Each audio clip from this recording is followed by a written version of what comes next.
welcome back. If anything we saw in the last episode is not enough to get your teeth into, well, there's always more Higurashi. And of course, with that comes, well, wonder, terror, maybe even a little bit of excitement. But if going down a pit of despair or a well isn't enough for you, I wonder what we'll see this time. What kind of lessons are going to be learned? What bits of small sprinkling of information to really pull apart the story and figure out what's going on? We've had twins, families that are carrying on the punishments of old, the truth behind the Cotton Festival. How does it all connect, if at all? Let's find out.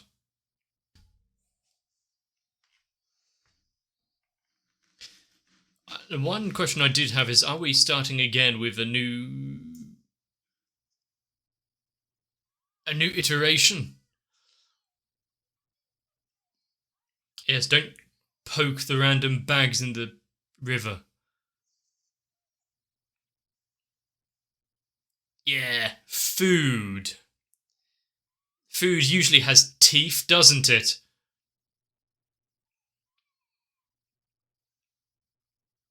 Dun, dun. What was the sound effects there? Okay, lots of nails. I thought I saw like a star-shaped tattoo or something, as well as all of the inner workings of what should stay inside, flowing freely into the water. Was that a vision from the past long ago, or is there just very traditional areas of this town?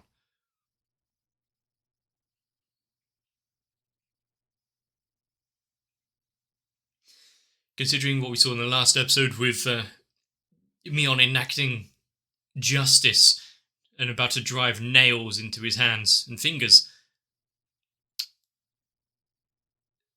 does seem it's a long-studied tradition.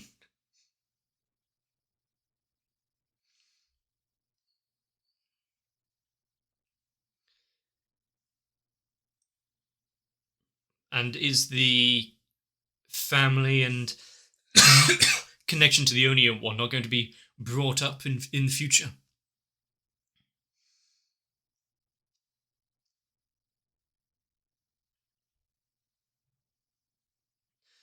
The same with the with her and the history of smashing up the school and all the windows from where she was before.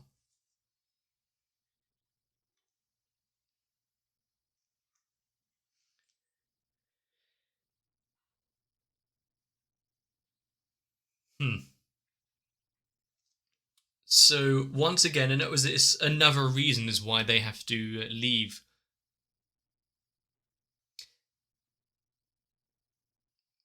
As we've seen so far, he'll be absolutely peachy. He'll be fine.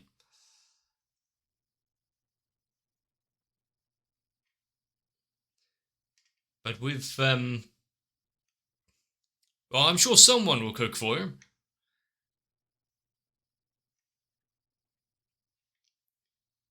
But yeah, we're starting again. This time, not quite a disastrous beginning for any of these immediate characters, at least unless I didn't capture who was meant to be in the bag.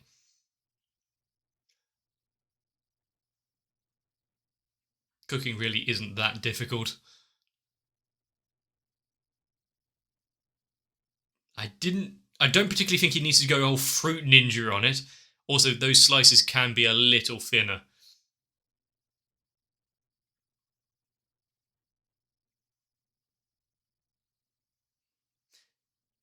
There wasn't anything that was even meant to cause a flame there, was there? I think the oil might be a little hot.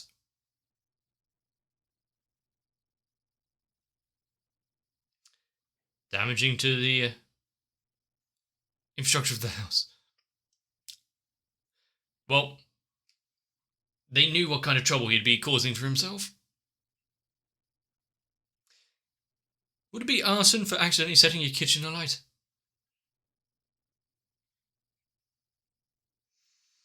At least he didn't chuck water onto the oil fire.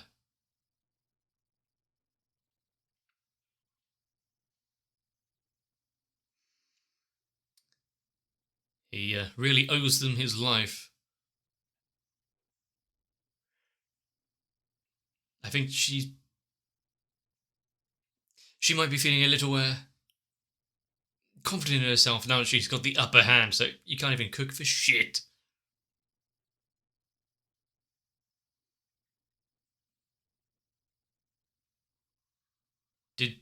Did they bring any ingredients themselves, or was it just eating through all of his stuff?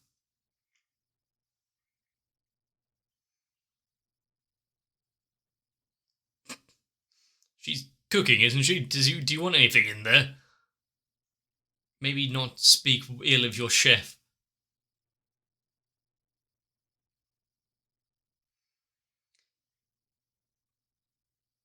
Nii-Nii. Ah, okay, yeah. And then the brother mysteriously just vanished.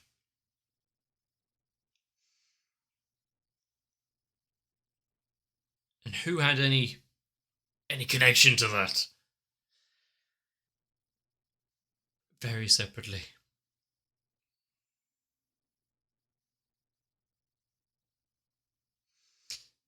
Partly because she knew that he would need as much help as physically possible. But maybe, even though she can't say it herself, doesn't want to see someone else that gets in trouble and has to move away unexpectedly.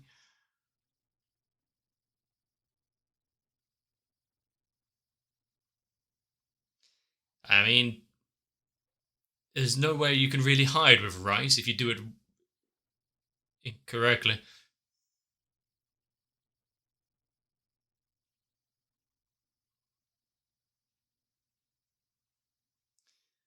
I mean, compared to what he was about to do, as long as it's edible, I'm sure he'd praise it.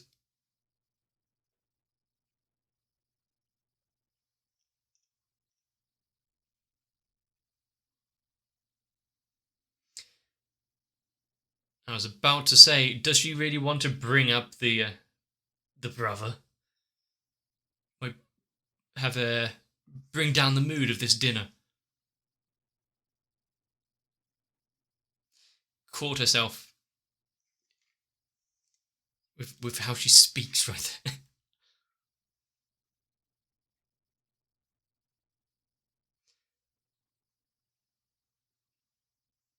That is, if you actually want to see what happens when he returns, and in what form that would take.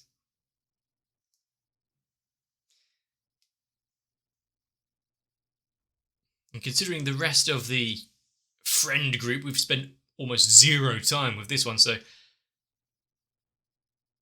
getting a bit other than her like princess attitude and everything. How is it going to go surprisingly downhill?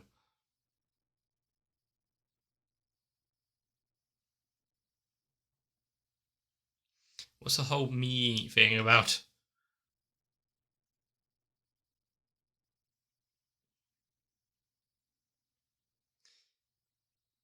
Usually, I would trust them. You'd be able to get home fine. It's not that far. However, we know what lurks out there in this town.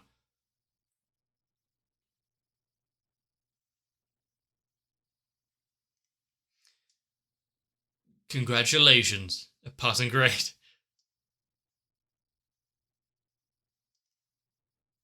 Is this a day that she really needed?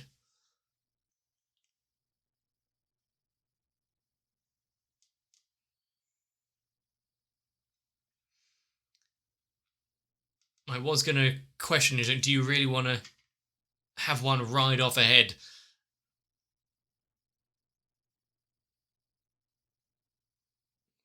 But whenever there's a pleasant evening, we know that there's going to be trouble not too far behind. Oh, he survived, I see.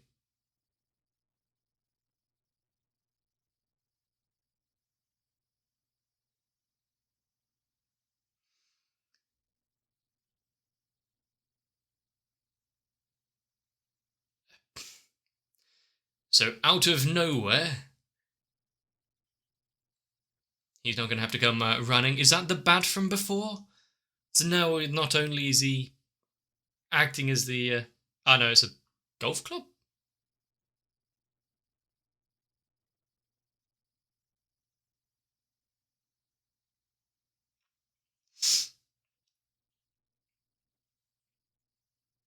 I mean, he was at least energetic about it.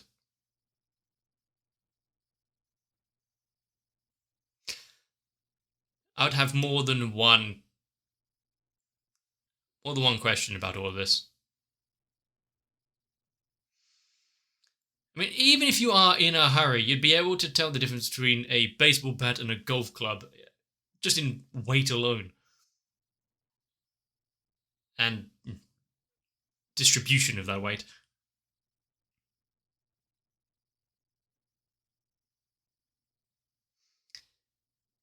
The hell was that reaction time?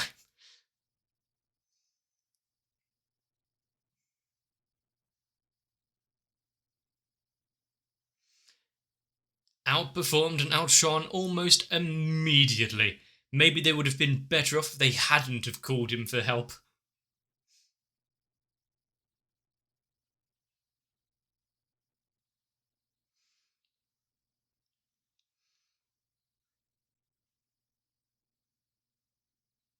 At least he was the mid-game entertainment.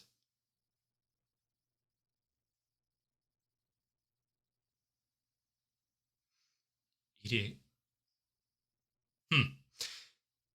Is he going to be a character I actually need to remember and think about? Has he been present previously, just in the background?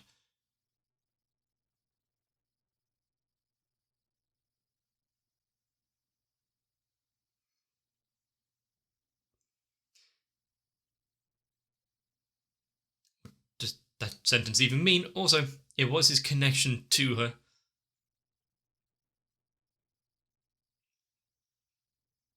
Oh. What?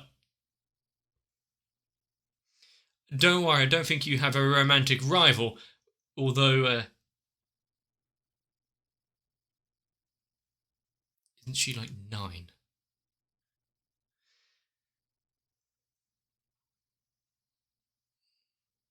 I feel as though the police detective might need to get involved here.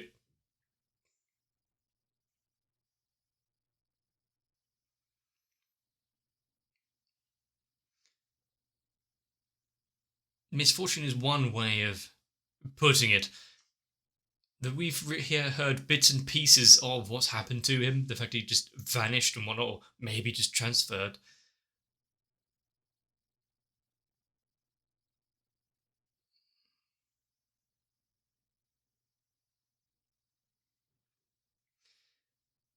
And she witnessed the entire thing. I mean,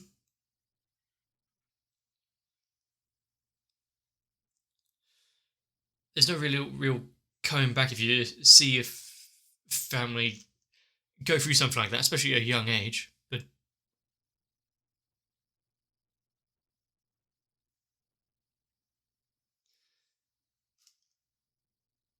what is this conversation with him? At least protecting her smile is one good thing about this.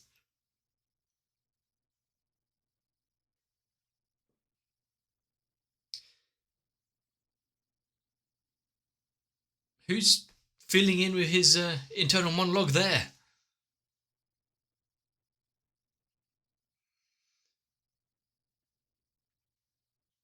So, along with the job she has in the cafe and whatnot. Manager of the team, but very hands off. So she's the face of the team, is she?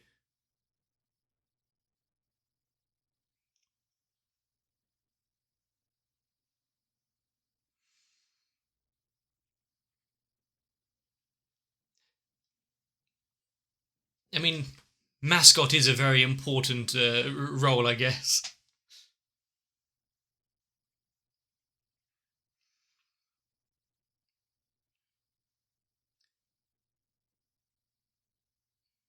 So, along with other bits and pieces, he also takes after him in the way that he's not athletic. Hmm.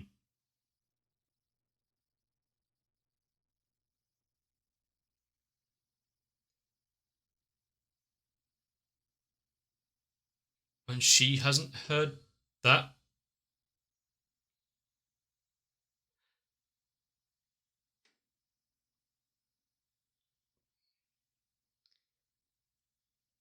There's some very.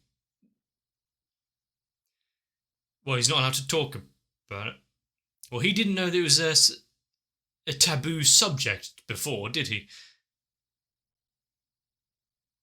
Once again, this would be so much better if someone would explain even a minutia of what is going on, why he can't talk about. What is that water wheel going?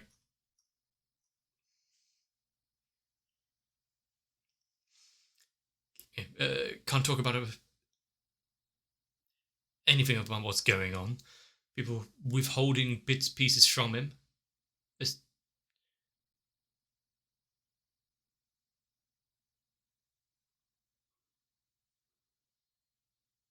well, who said that he ran away?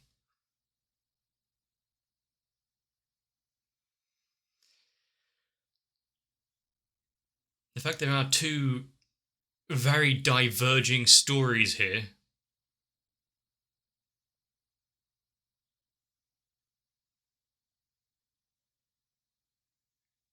I mean, if anyone knew where he went, he wouldn't be missing.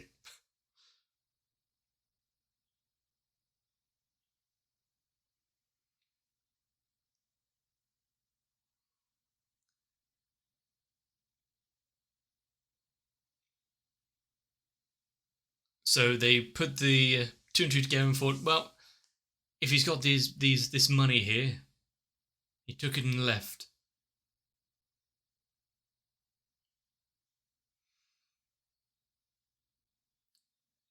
She doesn't believe the stories. I mean, I think from the first iteration story, she was kind of close to this. So she's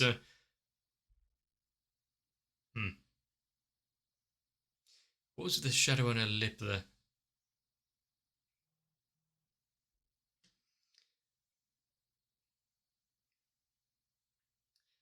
Paranoia rife. There's those after him. Are we going to get back into the idea of the the white van men?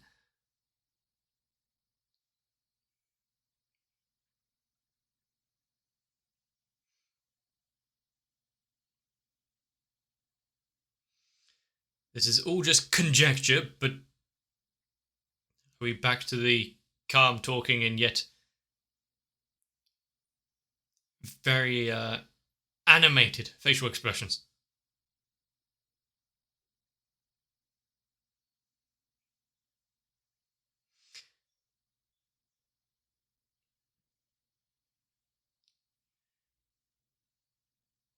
I see. So she is a firm believer in the curse, and anyone that goes against it is one way to stop that conversation in its tracks. It's part of the cover up to say that there's no curse and what's going on. Sure, let's just ignore what's just happened now. Let's read some manga.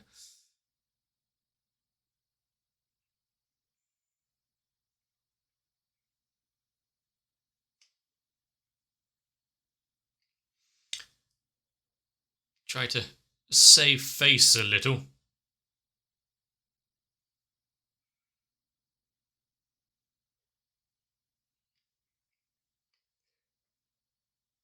I mean, now alongside the you can't talk about being transferred and whatnot, seems like it's a very touchy subject. How's he supposed to know exactly what's going on or what he can and can't talk about if people start acting up?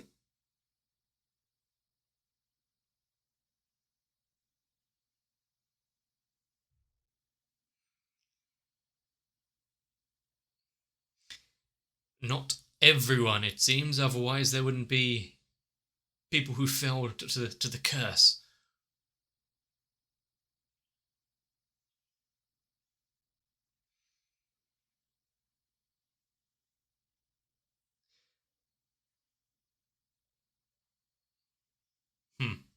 Get some money, move away, have a new life.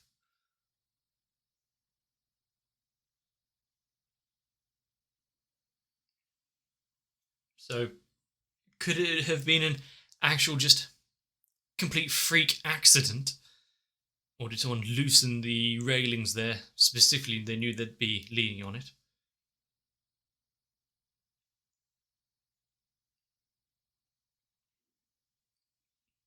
Surprising, that. I thought she'd welcome those conversation topics with a smile.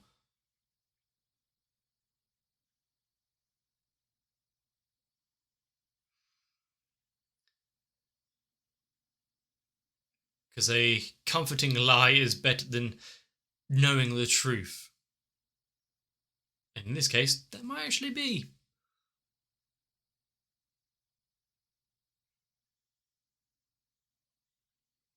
Why did she act up incredibly bad?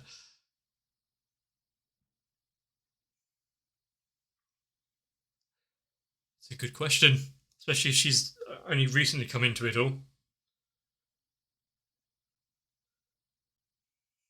Who would he talk to about it?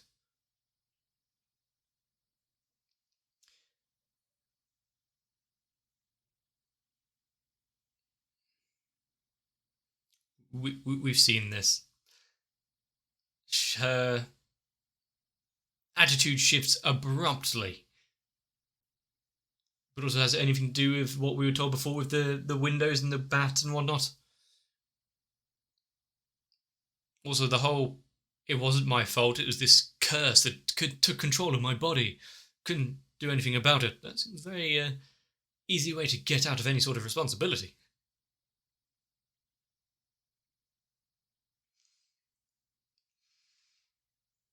But having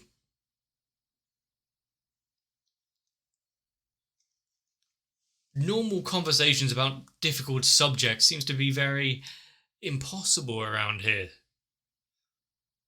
Granted, there's some that are just trying to not cause any undue upset or stress, back to someone losing their family. Someone talk about it in front of them.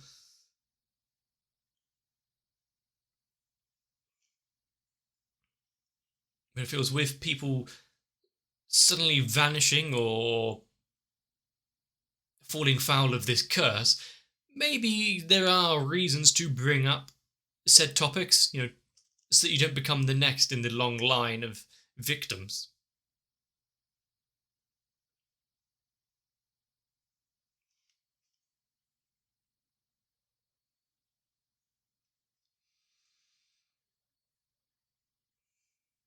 And the fact how that first time did follow in Satoshi's footsteps so closely. The bad, the paranoia, everything.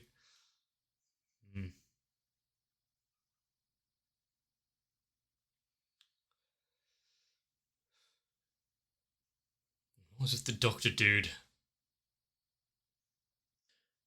Whenever there's someone that just vanishes abruptly, there's always going to be some questions about who or what caused it. If you've now got this somewhat immovable curse of the town, of the city that's you can attribute it all to, You'll have those that latch onto it, and especially if they're ones that feel as though they've fallen foul of it as well. Any and all upset is then immediately attributed to it. There is a lot to think about here, considering we saw the underground chamber in the previous episode, the bits and pieces of it amongst this town which go unnoticed by many an eye.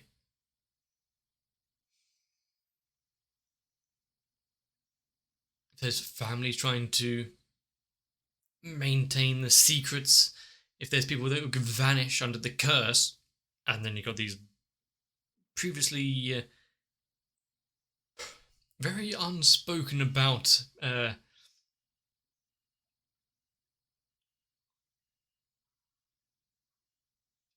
white van men people. Are they just the cleanup crew, or are they just actually, they're out here to help? They're the saviors of all of this, and just very bad at driving. I guess seeing the new character be introduced here, one that is quite affectionate towards certain characters, at least you can hope that maybe it's all above board. If she's in danger, it will come to her aid kind of thing, rather than maybe get a little possessive and start causing some uproar.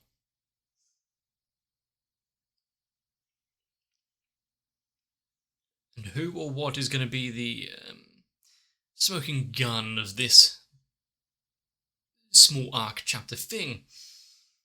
I think I'm going to have to look out for like the Joseph Joestar family birthmark star thingy.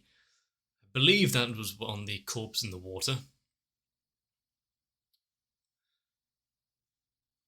But all of this is a lot to go over, really.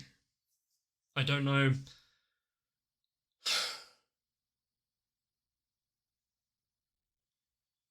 Who or what I should be wary of, how much I should be taking in, what bits are really important that I might have just glossed over.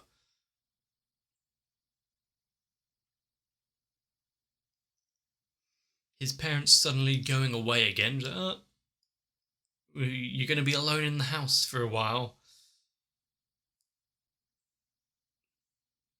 At least, one episode of this little section down and no police inspector dude, because whenever he turns up, that's when the trouble really starts.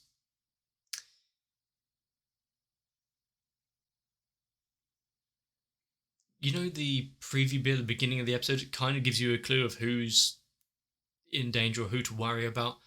This wasn't anyone that we immediately know, at least.